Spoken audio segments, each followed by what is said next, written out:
নমস্কার বন্ধুরা, মমস টাচে নতুন একটি রেসিপি নিয়ে সবাইকে স্বাগত জানাই। আজকে চিকেনের দুর্দান্ত স্বাদের একটি রেসিপি শেয়ার করে নিচ্ছি।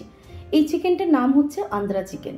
এটা এতটাই সুস্বাদু হয়, লুচি, রুটি, পরোটা, নান, ফ্রাইড রাইস, পোলাও, এমনকি প্লেন রাইসের সাথেও এটা সার্ভ করতে পারেন। আমার বাড়িতে স্পেশালি গেস্ট এলে কিংবা কোনো একটা স্পেশাল ডেতে আমি এটা বানিয়ে থাকি। অনুরোধ রইল একবার হলেও ট্রাই করবেন।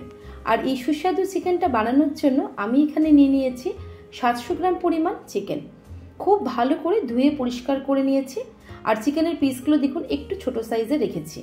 এর মধ্যে দিচ্ছি 1.5 টেবিল স্পুন আদা রসুন বাটা, একটা ছোট পাতিলেবুর রস দিয়ে দিলাম,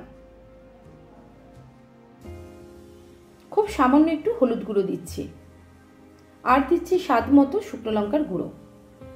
ছোট কাপের 1 কাপ টক দই ফেটিয়ে রেখেছিলাম, সেটা দিয়ে দিচ্ছি। স্বাদ মতো নুন দিয়ে খুব ভালো করে চিকেনটাকে ম্যারিনেট করব। এই আন্ধ্রা চিকেন একটু স্পাইসি হয়। আমি এখানে আমার স্বাদ অনুযায়ী শুকনো লঙ্কার গুঁড়োটা দিয়েছি। যারা একটু ঝাল পছন্দ করেন তারা এখানে আরেকটু শুকনো লঙ্কার গুঁড়ো অ্যাড করতে পারেন। খুব ভালো করে মিশিয়ে নিলাম মশলাগুলোকে। আর এই ম্যারিনেট করা চিকেনটাকে আমি কম করে আধ ঘন্টা রাখবো। যদি হাতে সময় থাকে তাহলে আপনারা আধ ঘন্টার বেশিও রাখতে পারেন। এবার এটাকে ঢাকা দিয়ে রেস্ট করতে দেব। এদিকে আমি একটা মশলা বানিয়ে নেব। কড়াই গরম হয়ে গেলে দিয়ে দিচ্ছি 2 টেবিল স্পুন গোটা ধনে, 1 টেবিল স্পুন গোটা জিরে, 1 টেবিল স্পুন গোটা মৌরি, 2টো দারচিনি স্টিক, 4টে এলাচ, 3টে লবঙ্গ। গ্যাসের ফ্লেমটা একেবারে কম করে খুব ভালো করে এই মশলাটাকে ভেজে নেব।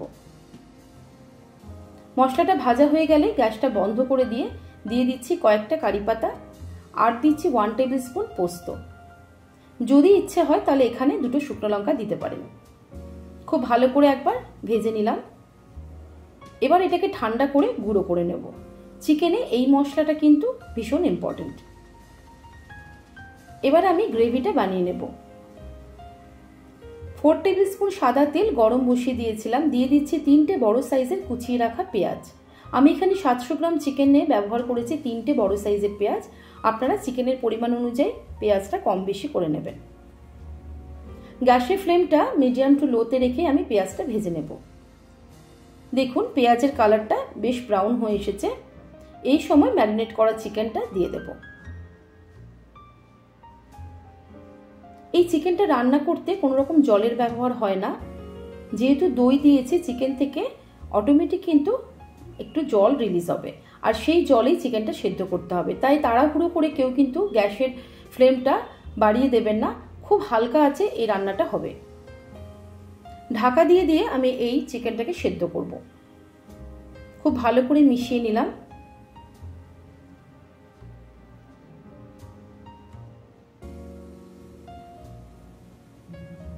ফ্লেমটা একেবারে লোতে রেখে ঢাকা দিয়ে দেব।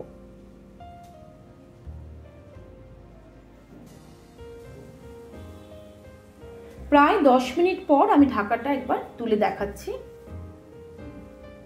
দেখুন প্রায় অনেকটা জল রিলিজ হয়ে গেছে। দিয়ে দিচ্ছি 2টো বড় সাইজের কুচিয়ে রাখা টমেটো, আর দিচ্ছি 3টে কাঁচা লঙ্কা। কাঁচা লঙ্কাগুলো মাছগুলো একটুখানি চেরা লাগিয়ে নিয়েছি। এই টমেটোটা সেদ্ধ হয়ে আসা অবধি আবারও ঢাকা দিয়ে রান্না করব।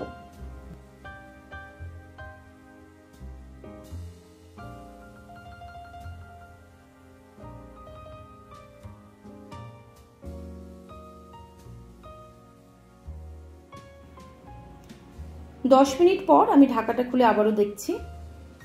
দেখুন প্রায় 80% চিকেনটা সেদ্ধ হয়ে গেছে, টমেটোগুলো গলে এসছে। এই পর্যায়ে দিয়ে দেব ভাজা মশলাটা। ভেজে রাখা মশলাটা দিয়ে দেব।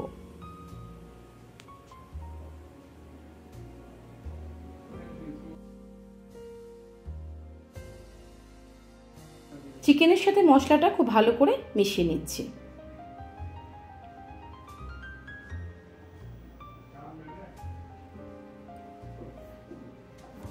এবার ঢাকা দিয়ে ততক্ষণ রান্না করব যতক্ষণ না চিকেনটা পুরোপুরি সেদ্ধ হয়ে আসছে। প্রায় 10 মিনিট পর আমি চিকেনের ঢাকনাটা খুলে দেখাচ্ছি। দেখুন একেবারেই কিন্তু সেদ্ধ হয়ে গেছে। গ্রেভিটা দেখুন তেলটা উপরে ভেসে এসেছে, বোঝাই যাচ্ছে চিকেনটা রান্না হয়ে গেছে। আর ভীষণ সুন্দর একটা গন্ধ বেরিয়েছে। গ্রেভিটা এর থেকে বেশি আর ড্রাই করব না। এবার এর মধ্যে দিয়ে দেব 1 মুঠের মতো ধনেপাতা। তৈরি হয়ে গেছে আজকের আন্দ্রা চিকেন।